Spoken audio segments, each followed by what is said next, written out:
కేంద్ర కార్మిక సంఘాల ఆధ్వర్యంలో విశాఖ ఉక్కు ప్రమాదంలో చనిపోయిన 10 మంది కుటుంబాలకు కోటి పరిహారం ఇవ్వాలని, క్షతగాత్రులకు 50 లక్షల పరిహారం అందించాలని, ప్రమాదంపై జ్యుడిషియల్ ఎంక్వైరీ నిర్వహించి దోషులను కఠినంగా శిక్షించాలని డిమాండ్ చేస్తూ మృతుల కుటుంబాలకు సంతాపం అనంతరం కాకినాడ కలెక్టరేట్ వద్ద ధర్నా నిర్వహించారు.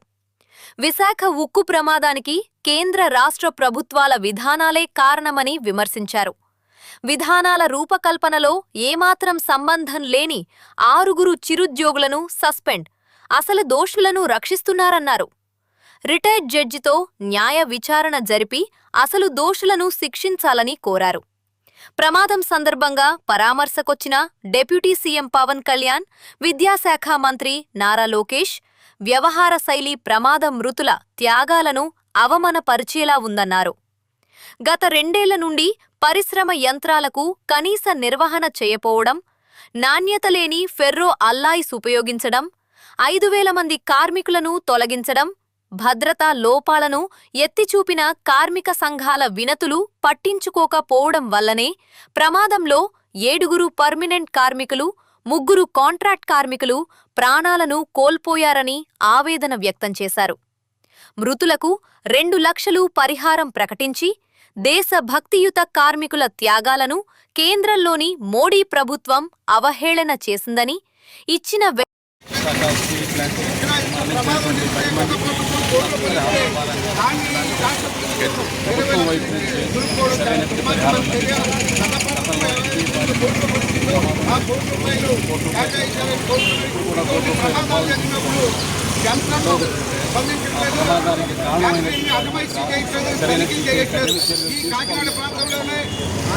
అలాగే వైజాగ్ ప్రాంతంలో పూర్తిగా బలహీనపరిచారు. వేల మత్స్య సంపద ఇటువంటి ఫ్యాక్టరీల మీద చర్యలు తీసుకోకపోవడం వల్లే ప్రమాదం ఎంతో మంది మహిళా వాళ్ళు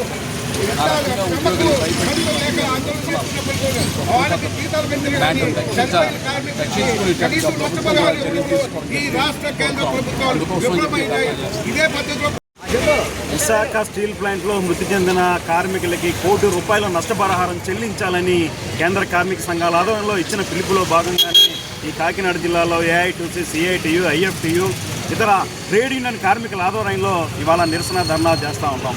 మా ప్రధాన డిమాండ్ ₹1 కోటి నష్టపరిహారం చెల్లించాలి. గత ప్రభుత్వం వైసీపీ ప్రభుత్వంలో పాలిమర్లు బ్లాస్టింగ్ అయిన తర్వాత వెంటనే ₹1 కోటి ప్రకటించడం జరిగింది. అదే మాదిరిగా ఈ రాష్ట్ర ప్రభుత్వం కూడా మృతి చెందిన కార్మికులకు ₹1 కోటి నష్టపరిహారం చెల్లించాలని చెప్పేసి కోరుతున్నాం.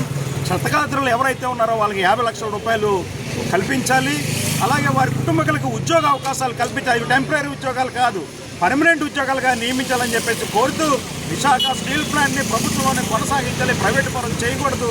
అలాగే సొంత గనులు కేటాయించాలని చెప్పేసి కోరుతా ఉన్నాం. వారి కుటుంబాలకి న్యాయం జరిగే వరకు కేంద్ర కార్మిక సంఘాల ఏఐటీసీ ఆధ్వర్యంలో మేము ఉద్యమిస్తామని ఈ సందర్భంగా తెలియజేస్తా ఉన్నాం. నా పేరు కోగల ప్రసాద్, ఏఐటీసీ జిల్లా ప్రధాన.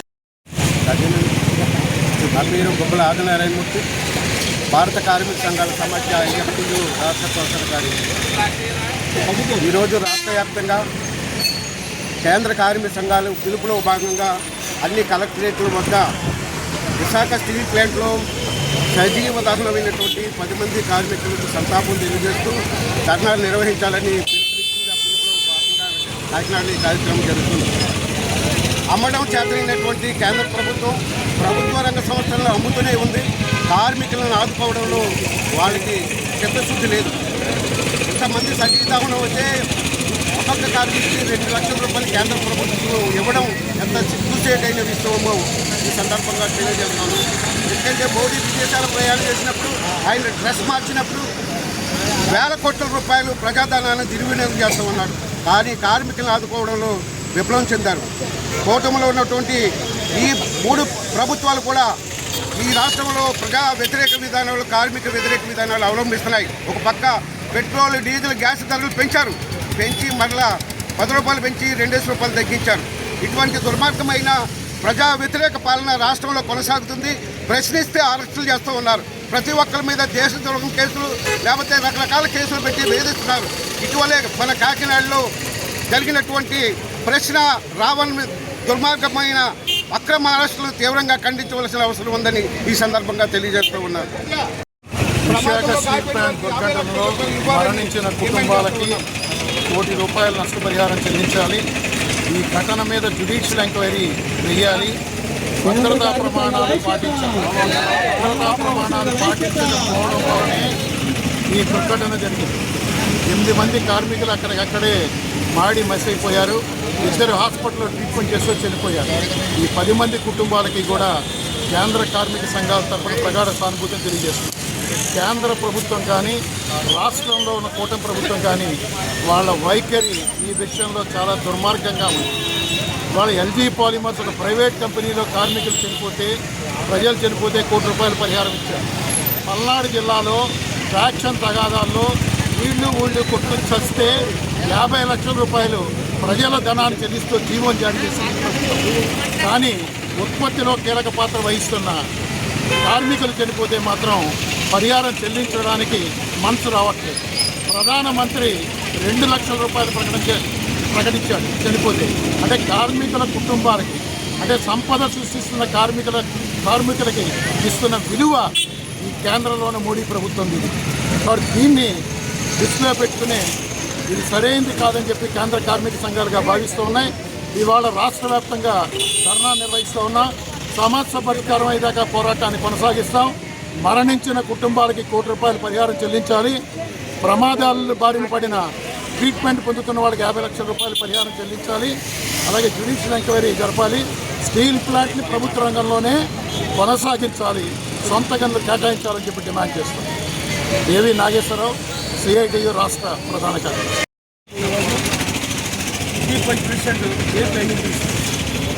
ఈరోజు కాకినాడ జిల్లా కలెక్టరేట్ ముందు మరి ధర్నా నిరసన కేంద్ర కార్మిక సంఘాల వద్ద జరుగుతుంది.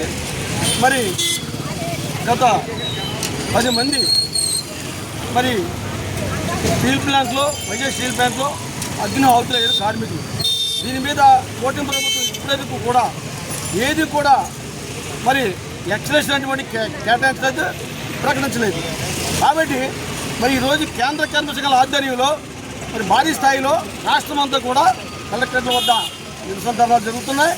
దీని మీద మరి కాకినాడ ఐఎన్టీసీ, అలాగే ఏఐటీసీ, సిఐటియు, ఐఎఫ్టి ఆధ్వర్యంలో భారీ స్థాయి కార్మిక సంఘాల ఆధ్వర్యంలో ఈ నిరసన కొనసాగుతుంది.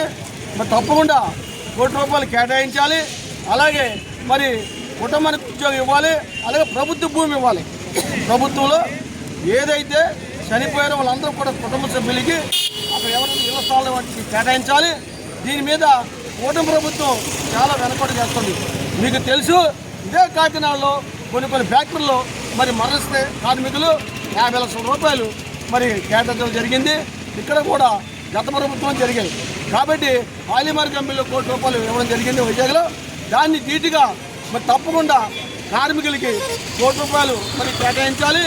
అలాగే కుటుంబీకులకి, అలా కుటుంబ సభ్యులకి కానీ మరి పూర్తి భద్రత కల్పించాలి. అలాగే భద్రత అనేది మరి వైజాగ్ ఉక్కు ఫ్యాక్టరీలో భద్రత అనేది లేదు. కార్మికులు సేఫ్టీ మెథడ్స్ లేవు కాబట్టి అవి కూడా పాటించాలి. ఇప్పటివరకు ఎవరైతే పనిచేస్తారో అందరూ కూడా పర్మిట్ చేయాలి. ఈవేళ మరి కూటమి ప్రభుత్వం దీన్ని నీటిగా తీసుకుని మరి జాగ్రత్త వహించి మరి ఏ ప్రభుత్వం కూడా ఇలాగే మరి కార్మికులు అన్యాయం చేస్తారు కాబట్టి తప్పకుండా కేంద్ర రాష్ట్ర ప్రభుత్వాలు దీనిపై మరి చర్యలు తీసుకుని మరి కార్మికుల కుటుంబాలు